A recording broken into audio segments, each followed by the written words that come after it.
Good morning. It's good to be with you again after a couple of weeks of break.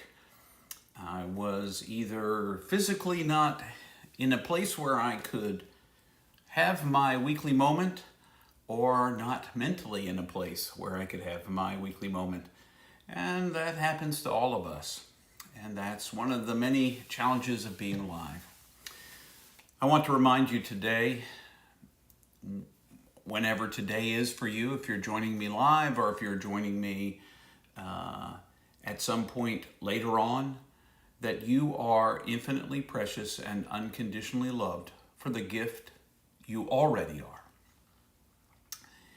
Now, one of the things I think is really important for us to develop over a lifetime, and it's one of the things that we find most difficult, most of us anyway, to develop for ourselves, and that is compassion for ourselves. Now, I told you at the beginning of this that I had missed being here, that at least 1 week I was physically not able to be present, and then a couple of weeks I just wasn't mentally able to be present. And one of the things that is my propensity, maybe it's not yours, but I'll share with you mine. One of my propensities is to beat myself up over the things I can't do for a variety of reasons. Whatever the reason may be, it's like I need to be doing that. And if I don't quite live up to the expectations I've placed on myself, sometimes they're unrealistic expectations, by the way.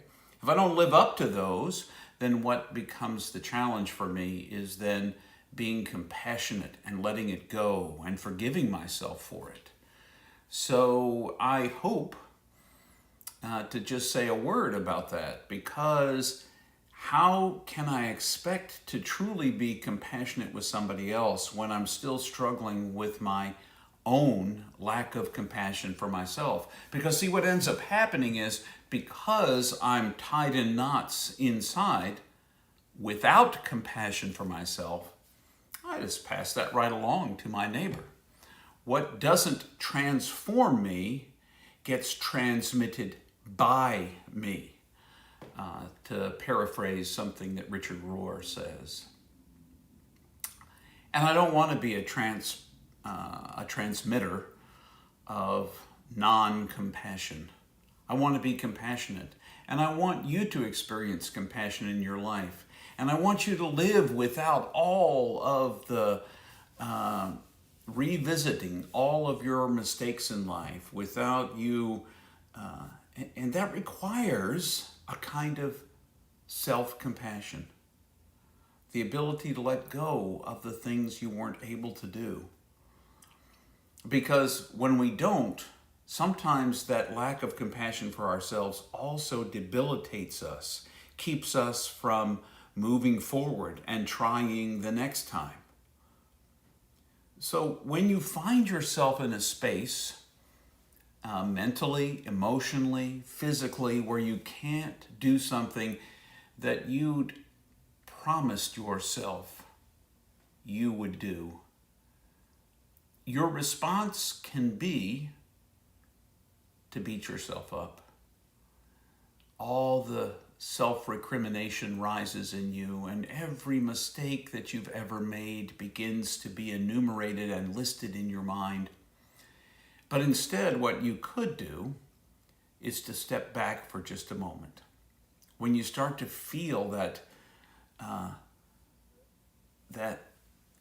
self-attack, when you hear the inner dialogue, and it's not affirming, it's not affirmations, it's defamation of your own character by yourself internally. When you start to feel that rising, catch yourself.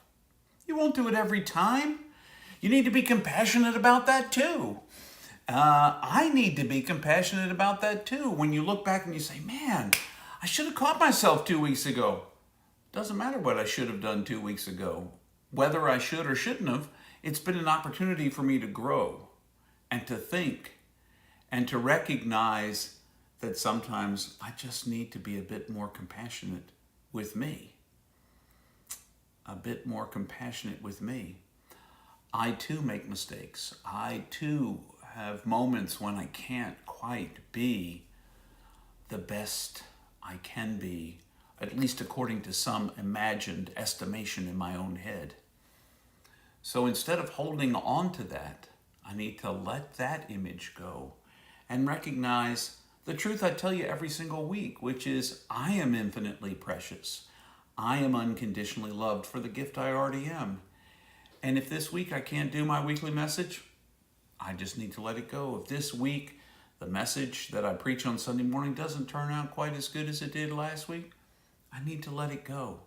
If I'm not as available, as focused, if I don't read quite enough, as many books, or I don't journal quite as many pages today, I need to let that go, because that's what compassion is all about.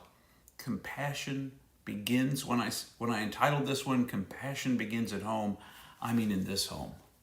The home where you dwell all the time. In this home, in your heart. Because all of the negative self-talk has an impact on you. It has an impact on you physically, mentally, emotionally, and spiritually. You think you're unworthy of the love that you're getting. You think you have nothing to give because you keep saying that to yourself. When in truth, just being you is a gift. That's the third little phrase of what I say to you every week. For the gift you already are. Not the one you'll become somewhere down the road. You have no idea. I don't have any idea. Maybe you have an inkling, but you don't know what you're going to become. And so take a moment today, and if you catch yourself saying negative things about yourself, if you find yourself having made a mistake, and you're feeling the consequences of that mistake, compassion begins at home. It begins with yourself. And being compassionate with yourself, recognizing your own infinite preciousness, that allows you the freedom. It opens you more to offer compassion to others in the world. And the world would be a better place if each of us recognized that we are infinitely precious, that you recognized you are infinitely precious and unconditionally loved for the gift you already are. So practice compassion this week. Don't just think about it or the ideas I've shared. Practice it. Practice it. When you find yourself saying something negative or beating yourself up, stop. Stop and affirm, I'm doing my best right now. I am loved. I am precious. I am unique. I am a gift right now. Even if my emotions, my thoughts, my feelings are telling me otherwise, you are infinitely precious and unconditionally loved for the gift you already are. Try some compassion with yourself, and try some compassion with your neighbors as well. But start with you. Until the next time, I hope you'll have a good week. I wish you all the best as I sign off on our time together.